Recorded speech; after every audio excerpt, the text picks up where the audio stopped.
Alright, so we got the basics started. So we've got the sleeper to frame up the whole base of the enclosure. There's going to be a 2-level enclosure. We've got the bottom level down there, top level up here. This one is going to be able to be closed off for when she wants to lay eggs, and open up when she doesn't, so they've got just extra space. With the wire, you put the wire, we use a mouse mesh wire on the ground, which we screw around the sides. Before we put the mouse mesh wire in, we're putting weed matting on the bottom.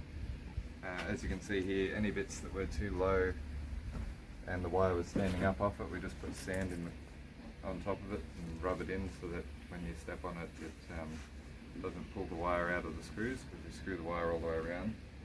Connecting the wire, we just use little bits of tie wire, tie them up. Then we start with the frame. The frame's going up. We use this little item we call the joiner jig to put little holes in the wooden frame to make it easier to just screw in, so we don't need brackets. Then we're putting tin on the back wall and that side wall.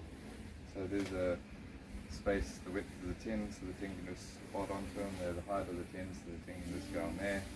The roof's going to be wire, and the front's going to be glass, and we're going to have ponds, so we'll catch you up in the next video. Okay, so we've got the metal on the back, we've got all the frame up except for the door and the middle section that's going in. We've got the tin down the bottom. Got the wire up the top and on the roof and on the floors. This open section is going to be for glass when we get that, which we'll show you in the next bit. But at this stage, if you come in, we're working on the ponds. So the plan is that this section, this lower section, is going to be a section that we can close off. It'll be open most of the time, but when the female wants to lay eggs, she'll have the nesting box at the back. We can just let her go in there, close that off, leave the male in the big section. The tricky bit about that is that we're using Bunnings preformed ponds and waterfalls. So we've got the big pond, we've got a little pond, we've got a waterfall going from the big pond to the little pond, and then we're going to have a waterfall going into the big pond in the big section. The tricky bit is this section here, where we'll have to figure out some way to kind of close that off so that the water runs through but the lace monitors can't get through. So how we set the ponds in, for the lower one anyway, and for most of our ponds in the enclosure, once you've got the wire and the weed matting down on the ground and you know where the ponds want to go, then you get the grinder and you mark it out, cut the hole with the wire and dig it down, and then backfill with cement underneath. This bottom pond doesn't need any tubing on the outside, because the tube's going to be on the inside with the pond sucking the water up underneath all the others to the top, and so on and so forth, but you'll see that when we complete it. Okay,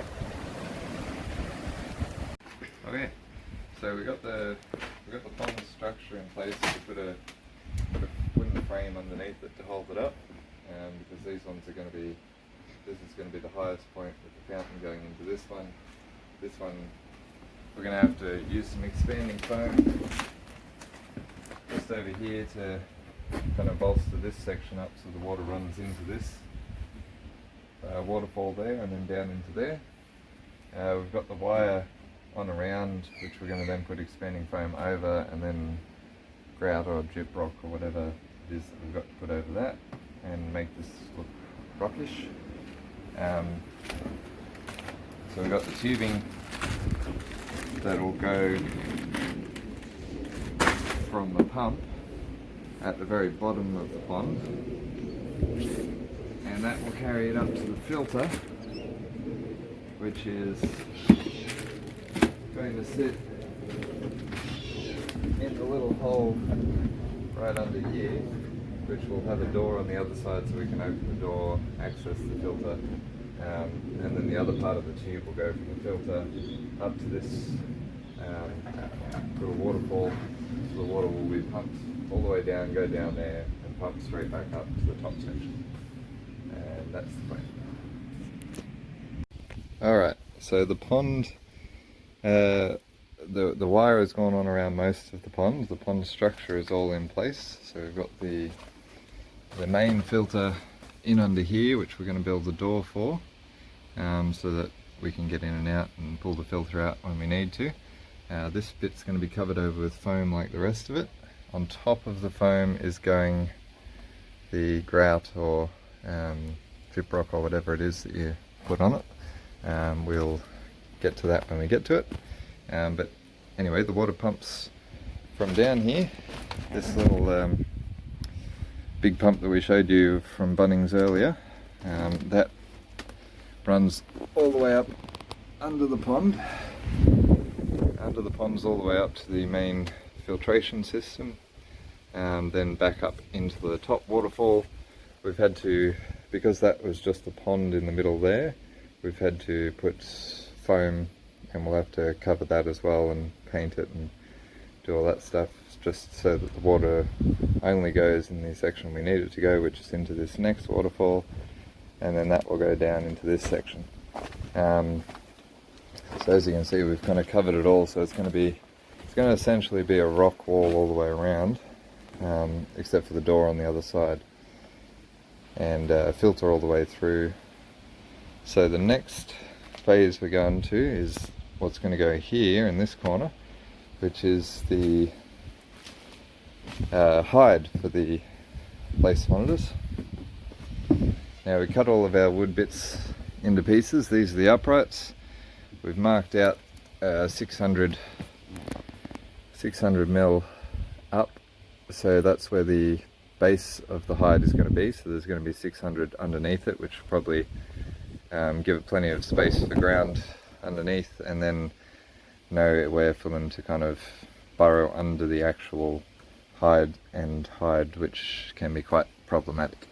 Then we've got all the cross beams. We've had to join a jig with the little device here, some pre-holes in there, and we'll have it, as you'll see in the next little section, we'll have enough space for the glass that goes over the heat cord, and for this little outdoor power box, which will be in the enclosure, like in the hide, but it's still going to be protected from the lacies pulling the power out and doing all sorts of things they shouldn't do.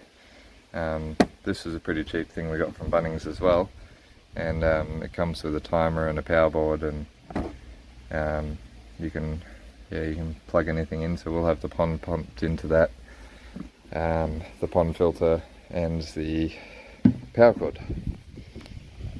Okay, so a little update. We've got the hide still going, the pond's still working on. We've got the wall up in between, so this is the divider wall, so when the female's ready to nest, the male, we can lock her off from the male and not disturb her. So we've got the lock at the bottom, the lock at the top. Very simple, plenty of space around it because they're big lizards. Now this swings open right onto this wall, and the very same locks that lock it the other way now lock it onto this wall, so that we can have it open the majority of the time, all apart from the breeding season. Now the fountain's got a bit of white stuff on it. That's kind of a rubber sealant, because there was a little bit of a leak there. We had a little bit of a leak in the other two as well, but we just patched them. You can get the sealing stuff from Bunnings, just like a rubber sealer. That's the stuff. Seems to work well on the preformed ponds and stops the leaks. But yeah, that's progress update. Alright, so pond is complete. We've rendered it. Expanding foam first, then render, then a sandstone finish. and now we're just filling it up. It's been left to cure for a fair few days. As you can see, it comes through here.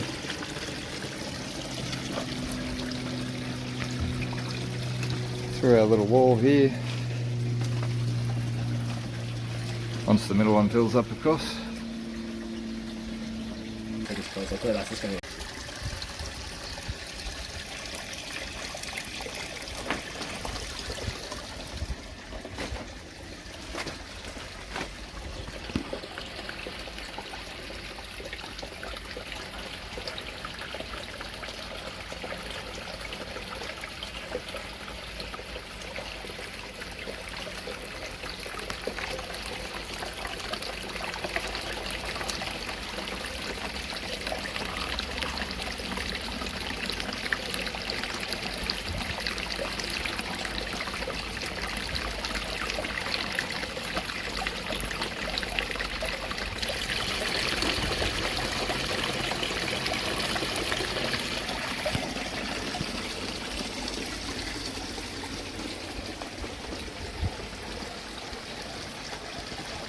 So other additions we've popped these branches in this section.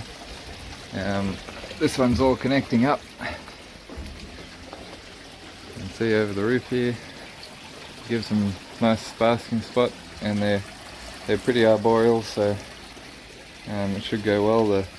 The height is nearly complete. We just got to cover over the last of the exposed cabling there so they don't slice through it.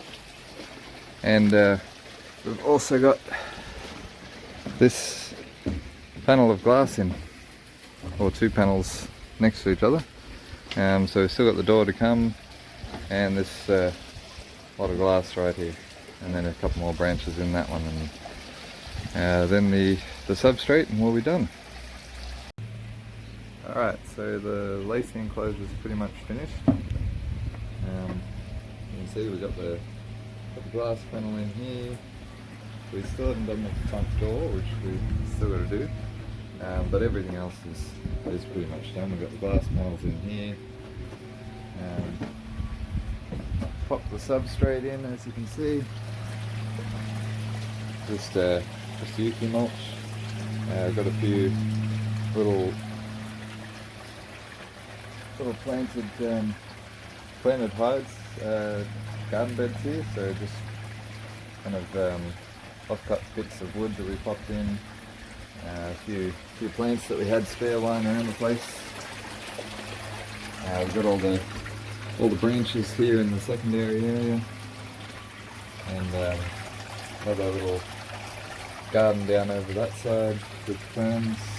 Won't get too much sun there, and then a couple of natives on this side that love the sun as well. We've got the door kind of fixed up here, so it's latched open. You can close that up. Got little stairs for us to walk up, and they can be used as hides as well. And then, yeah, so pond's all sorted. Still a few bubbles. We're just going to get the bio load kind of set in the pond before the bubbles disperse and the animals go in. We're still going to put a branch over this little. So we covered all the wiring, just so they don't kind of break in. Popped a bit of wood over the box. If we want to get to it, we just unscrew it. Just because laces are pretty strong and they tend to kind of break. Tear the heat cords apart a fair bit. So, but yeah, this is the finished product pretty much, apart from the front door, which we'll put on, and then we can get the laces in and see how they like it.